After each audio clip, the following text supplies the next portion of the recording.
back at our hotel in Montecatini now, and free to do whatever we want for the rest of the day. I heard that there was a funicular that goes to the top of the nearby mountains. I also heard that there's a little village at the top named Montecatini Alto, which dates back to medieval times, and it has fortress ruins. Let's go check it out.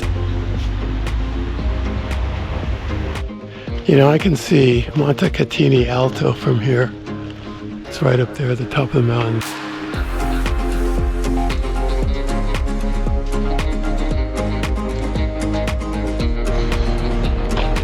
This is the entrance to the Funicular. Wow, is it really from 1898? Is that when they built this? I guess so.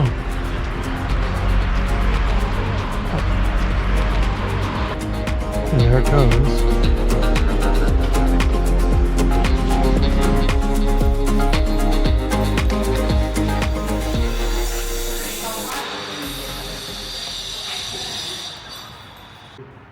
I got my ticket, €750 round trip.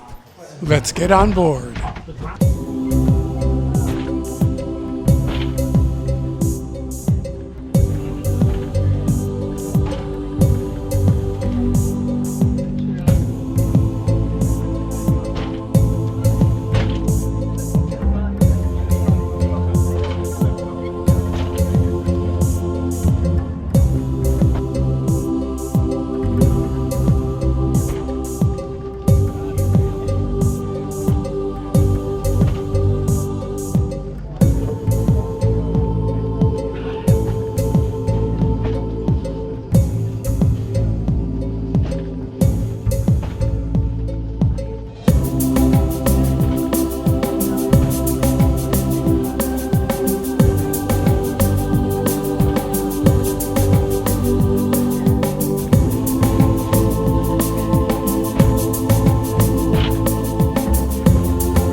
Oh, what a nice view from up here.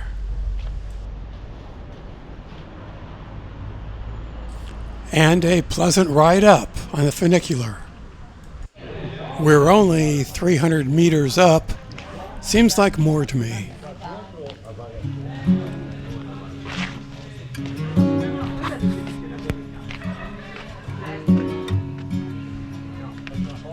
It says throughout the medieval age, the walls of Montecatini Alto were as extended as 2 kilometers with 7 accessing doors and a secret door, a secure point of watchguard for the whole valley. That's why this castle was much sought after. It was protected by many fortifications. Still many current battles did happen here anyway. During the famous Battle of Montecatini in 1315, the crowds from Montecatini, helped by a coalition guided by the Florentines, were beaten by the troops from Lucca, headed by the terrible Castruccio Castracani. Montecatini fought against Florence in the siege of 1330, wielding periods of peace and submission to the Florentines until 1554, when the Grand Duke Cosimo I planned the disruption of the walls of the fortifications and all the community documentations. However, Leonardo shows he knew perfectly the resemblance of Montecatini Alto before that date, drawing the 7 towers in the very points where they had been staying for ages. Nowadays, the only one left is Porta de Borgo. Once crossed, there is the monastery of Visitazione and the church of Santa Maria a Ripa. all of the 25 towers of those days. Only 8 are left now. So the Florentine Cosimo de' Medici is responsible for destroying or damaging the walls here. When you visit this region, you'll learn how all these towns were constantly fighting each other. Florence, Pisa, Lucca, Siena. They just couldn't seem to get along.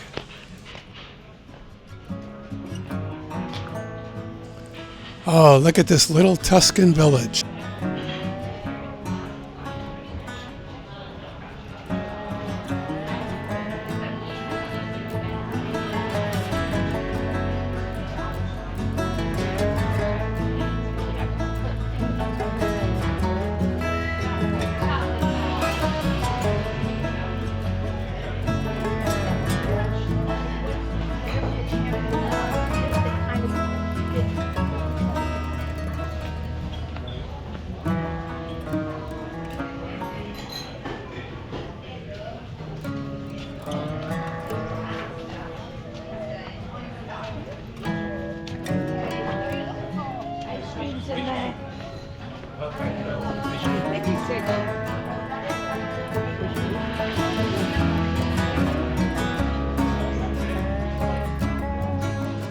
Oh, what a cool little plaza.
Here's a place that produces and sells ceramic products.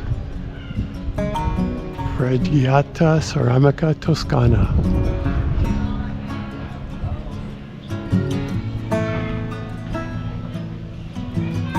They have hand-painted fridge magnets.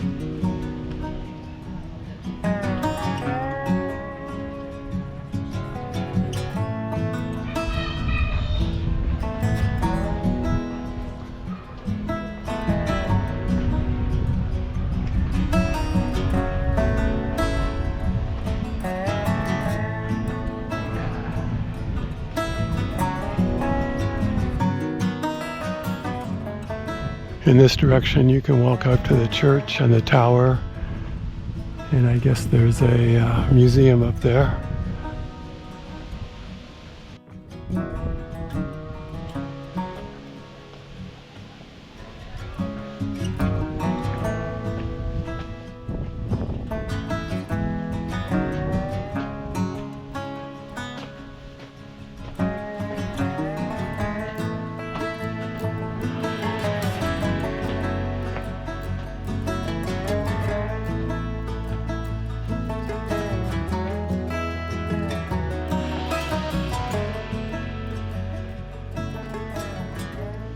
And there is something cooking up here that smells absolutely awesome. I can smell the red sauce with the garlic.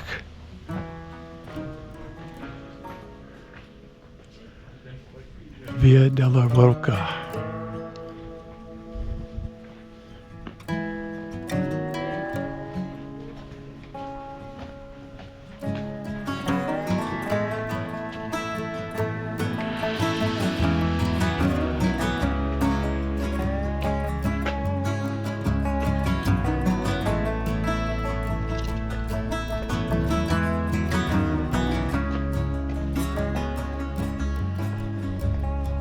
Here's the church and one of the towers in town.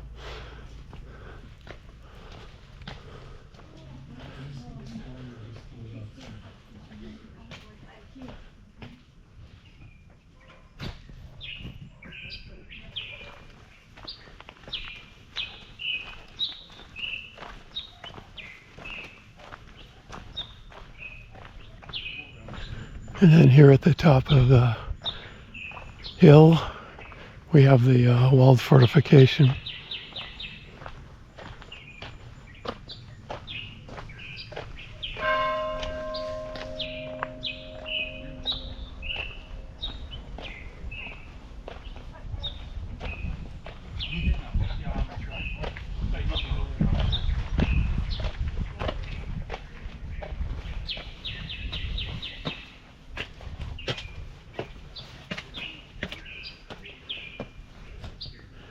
And the tower that we saw earlier from the outside.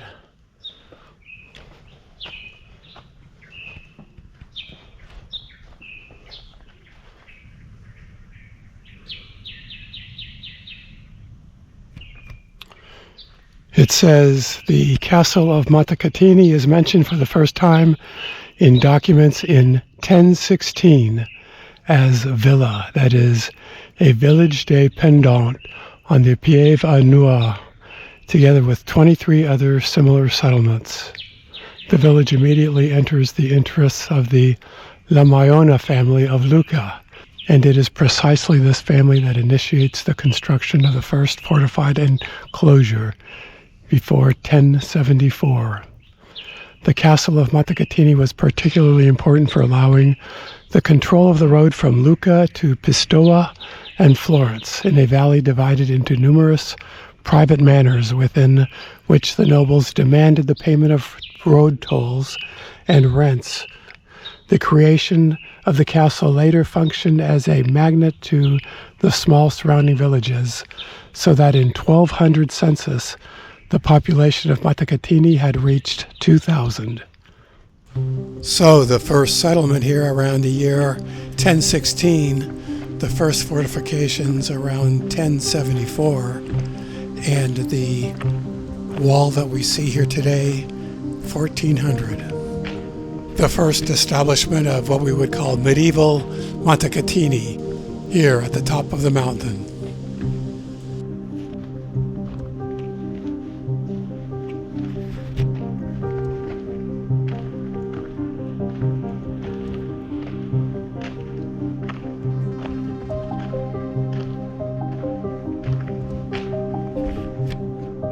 Pretty amazing.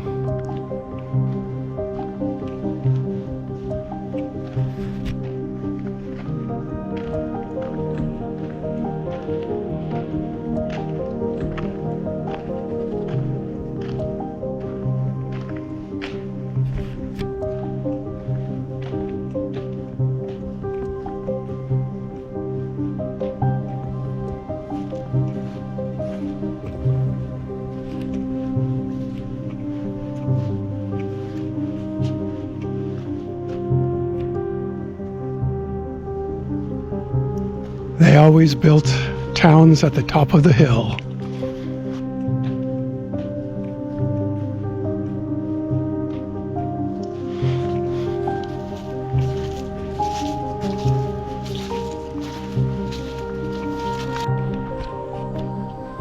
Look at the openings for shooting arrows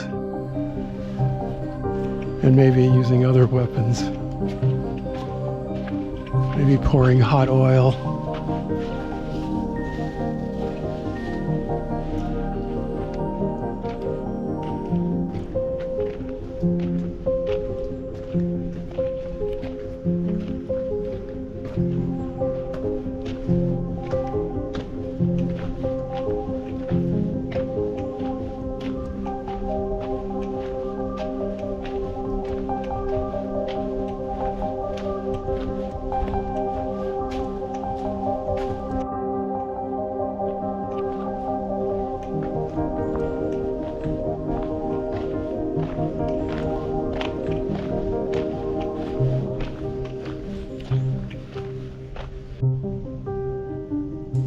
And off in the distance you can see the southern end of this town,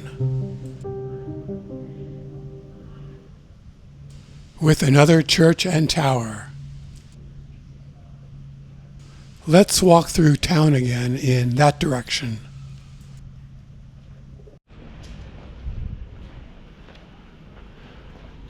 Via Enzo Ballerini.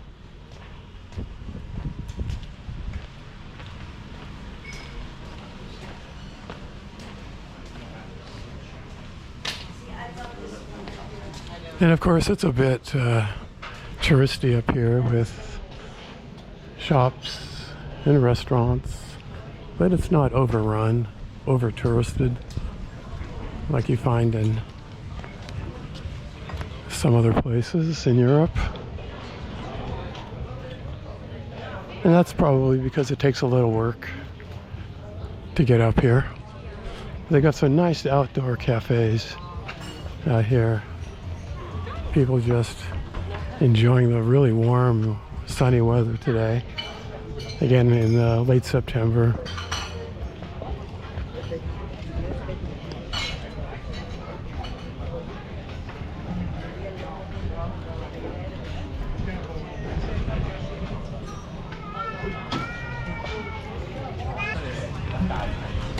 Some of the dishes that are served up here.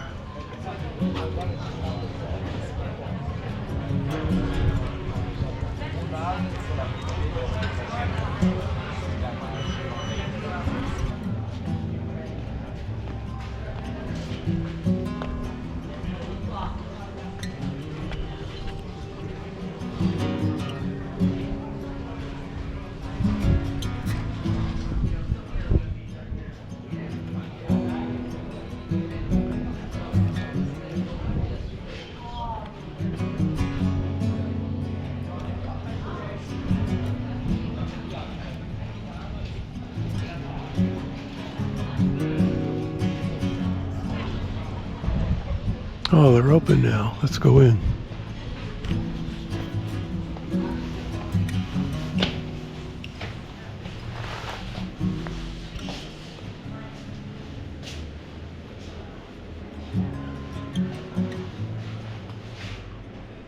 Hello. Buongiorno. Buongiorno.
Tower of the Carmine, or Tower Clock.